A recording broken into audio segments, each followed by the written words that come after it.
करोड़ों की वसूली, फर्जी दस्तावेजों के जरिए ठगी, हवाला ट्रांजैक्शन और टोल टैक्स घोटाले के मास्टरमाइंड अमित खम्परिया उर्फ चिटलर अमित से पुलिस को रिमांड के दौरान रोजाना चौंकाने वाले खुलासे मिल रहे हैं। 3 दिन की रिमांड पर लिए गए आरोपी की स्वीकारोक्तियों के आधार पर पुलिस ने सोमवार को जबलपुर और सतना में ताबड़तोड़ दबिश दी, जिससे कि पूरे नेटवर्क में हड़कंप मच गया। सोमवार सुबह पुलिस की विशेष टीम ने अचानक खम्परिया के जबलपुर स्थित ऑफिस पर छापा मारा। ऑफिस को सील कर करीब 2 घंटे तक सघन तलाशी ली गई।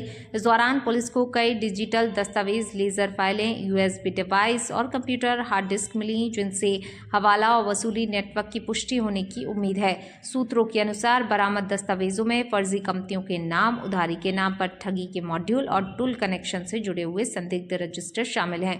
पुलिस की दूसरी टीम ने सतना में खम्परिया के घर पर दबिश दी, जहां से एक लाइसेंसी पिस्टल बरामद की गई। पुलिस अब इसकी वैधता और उपयोग की जांच कर रही है। इसके अलावा घर से लाखों रुपए के दस्तावेज, सोने चांदी के आभूषण, संदिग्ध नोटबुक, सीसीटीवी, डीवीआर और कुछ मोहर बंद पैकेट भी मिले हैं, जिनकी फॉरेंसिक जांच कराई जाएगी। रिमांड में खम्परिया ने कबूल किया है कि उसके पास फर्जी पहचान पत्रों का नेटवर्क, हवाला चैनलों से जुड़े संपर्क और कई जिलों में कलेक्शन पॉइंट्स थे। पुलिस अब जब्त दस्तावेजों के आधार पर उसके एजेंट और पार्टनर्स की सूची तैयार कर रही है। नागपुर और मुंबई के 2 एजेंटों के नाम पहले से ही सामने आ चुके हैं, जिनके मोबाइल नंबर और बैंक ट्रांजैक्शन से कई चौंकाने वाले लिंक जुड़ रहे हैं।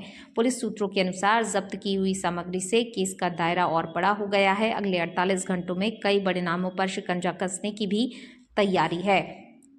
जांच टीम जबलपुर, सतना, मंडला और नागपुर और भी ठिकानों पर दबिश देने की योजना बना रही है।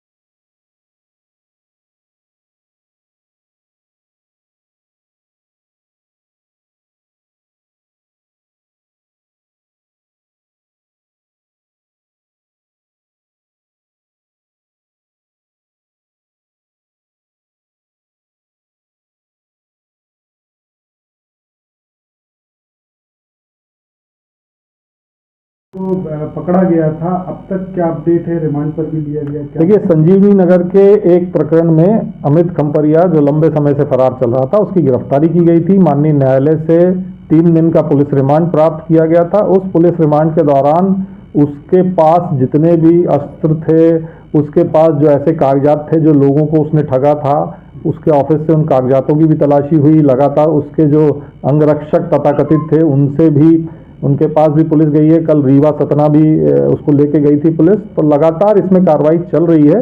अभी शेष 3 प्रकरण और हैं जिसमें उसकी गिरफ्तारी, जो जबलपुर के ही हैं, जिसमें उसकी गिरफ्तारी की जानी है और उसमें आगे जो भी वैधानिक कार्रवाई होगी वो की जाए। उसमें जो है रज्जाक पहलवान का भी नाम आ रहा है सपोर्ट करने के लिए। देखिए, जो भी विवेचना में तथ्य आ रहे हैं उसी हिसाब से कार्रवाई की जाएगी। तो किस प्रकार के हथियार, कितने तक?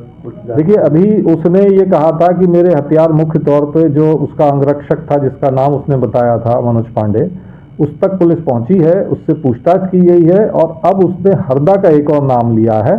तो संभवतः आज या कल में पुलिस हरदा उसको लेके जाएगी। ये जो बंदूकें हैं, इनका लाइसेंस है कि? शुरुआती दौर में उसने, चूंकि पुलिस को वो नए नए तथ्य बताता है और अधिकतर तथ्य जो हैं वो बताता है वो झूठे निकलते हैं, तो पुलिस लगातार अपने स्तर पर तस्दीक कर रही है कि कौन सा अस्त्र उसका जो है, आर्म्स जो थे वो लाइसेंसी थे, कौन से गैर लाइसेंसी थे, उसमें विवेचना की जाए। लगभग कितने हथियार? देखिए, मैं जैसा पहले कहा कि वो लगातार जो है हमारे पास जो सोशल मीडिया में उसने रील्स डालता था, जो फोटो डालता था, वो सारे तथ्य पुलिस के पास मौजूद हैं। उसी आधार पर विवेचना आगे चल रही है। लगभग कितनी 420 का मामला दर्ज हुआ? देखिए, अलग अलग प्रकरण में अलग अलग अमाउंट है। अभी जैसे कोतवाली में जो हाल ही में जो रिटायर्ड व्हीकल फैक्ट्री के रिटायर्ड अधिकारी थे, उनका जो मामला दर्ज हुआ है, उसमें 25 लाख रुपए की राशि थी, जिसमें से 22 लाख उसने उनको वापस नहीं किए थे। तो कुछ संबंध कागजात और कुछ सोने चांदी के आभूषण अभी लगातार तलाशियां चल रही हैं। इस संबंध में कुछ भी कहना मुश्किल है। कुछ ऐसे पीड़ित भी हैं जिनके साथ पहले भी हुई, वो भी पुलिस से संपर्क करने का लगातार प्रयास कर रहे हैं।